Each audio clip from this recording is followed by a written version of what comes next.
Do you feel like your credit cards are mounting with balances and the monthly payment that you're paying is only increasing? Add to that student loans, auto loans, and before you know it, you have a lot of excess debt going out every month beyond your mortgage. So I'm going to show you today about how you can actually do a refinance, pay off all this stuff, and put yourself into a better financial state. Now, I know what you're saying.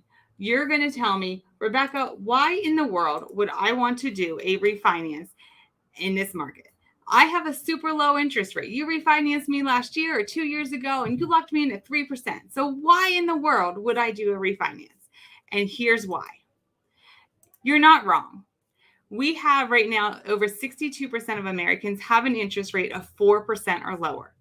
And over 82% of Americans have an interest rate of 5% or lower. And yes, there's going to be some people that will not give up that rate. But here's the fun facts. Most people will give up that rate when they understand how they can use the equity of their home to make more money for them. Over 68% of Americans own their home free and clear or owe less than 50% of their balance. So due to the past couple of years and all the home appreciation that we've had, it has really increased the amount of equity people have in their homes. Now, if you look at U.S.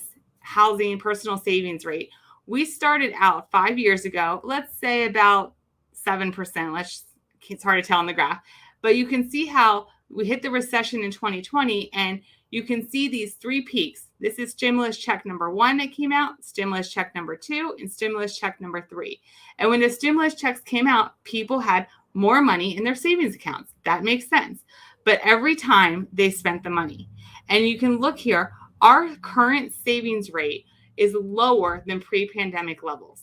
So people do not have a savings like they used to. Couple that with credit cards. This is amazing. If you look at credit cards, how we've gone up and down, and pre-pandemic we were a little high in credit cards. Stimulus checks came out. We paid down our credit cards. That was good, America. But now look at it. Credit card debt is getting very close to $1 trillion. We are at the highest level of credit card debt the United States has ever seen. And on top of that, you have a credit card percentage rate that a year ago or a little over a year ago was about 14%. Now that same credit card has a rate of about 20%. Every time the federal government increases the federal funds rate, you're seeing your credit card payments increase. If you have an adjustable rate on your student loan, those are increasing. Most home equity lines of credit and home equity loans, a lot of those are adjustable rates, so they're increasing. And it's just causing more and more people to need to, more payments going out every month. Couple that with the average car payment now is $800. I can't even imagine that. My first car was $250. Now I was in high school, but that was just crazy to me then. But $800, credit or car loans have doubled in the past 3 years. 17% of America has an auto loan that is over $1,000 a month. And really, these numbers are understated because if you think about it, 5-10 years ago, you got an auto loan with a 5-year term. Now they're 6, 7, 8-year terms. And that's only making what we're paying out in interest and how much we're paying for all this stuff that much more. If you put these two graphs together and you look at how much we're savings versus credit cards balances, it's just incredible how we have spent so much of our savings and increased our credit card debt. So how do we get out of this situation? We can do a debt consolidation loan that we can help you pay off some of this debt and put you in a better financial state. Hear me out on this. This is an example of a client who bought a house in July of 2022. Trying to see if I can make this a little bigger for you. There we go. Hopefully that helps a little. July of 22 for $450,000. Obviously, they have taxes and insurance that they have to pay. We know that. And their existing loan, they borrowed $360,000 at 3% on a 30-year fixed. Okay. So that means they have about $338,000 and change remaining on that loan.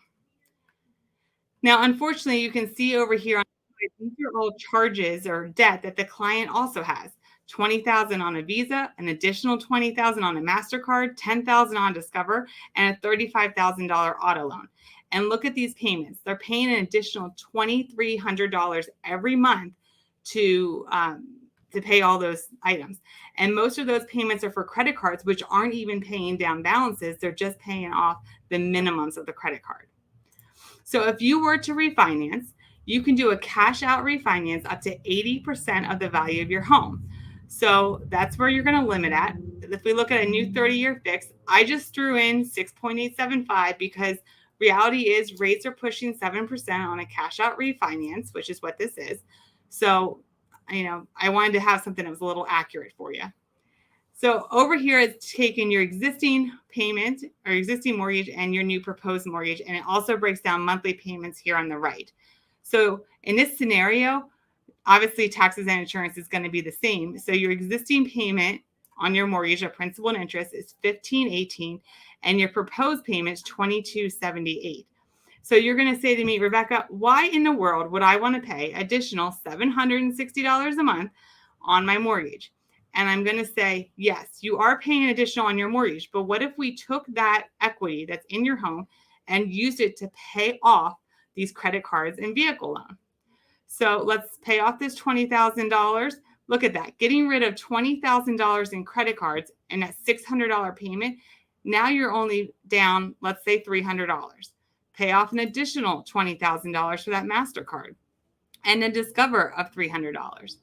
So look at that. Now you're saving $408 a month, and we're only at 73% loan to value, meaning we still have equity in the home that we can use to take out to do a renovation, to pay something else off, have a savings, send your child to college. These are all things that you can do with that money.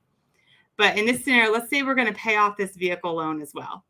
So now we are saving $976 a month in this scenario. Look at what we're outlaying.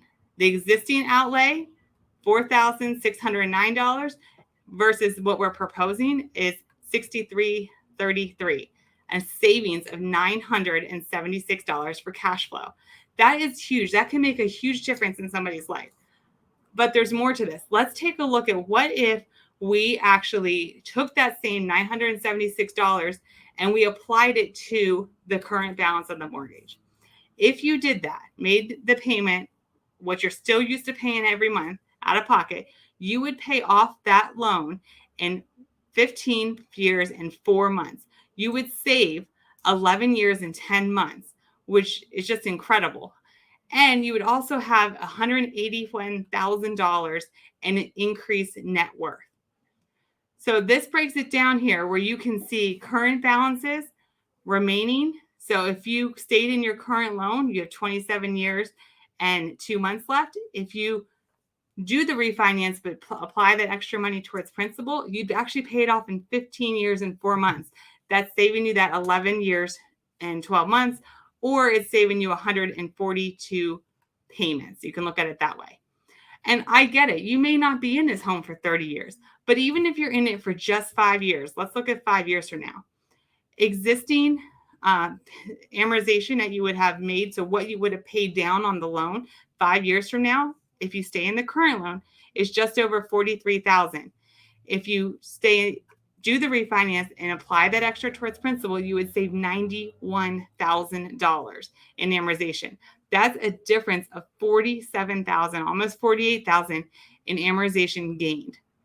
You can see the numbers for 10 years, difference of $131,000, and also in 15 years, it's a difference of $271,000 in amortization. So that's an increased net worth of $181,000.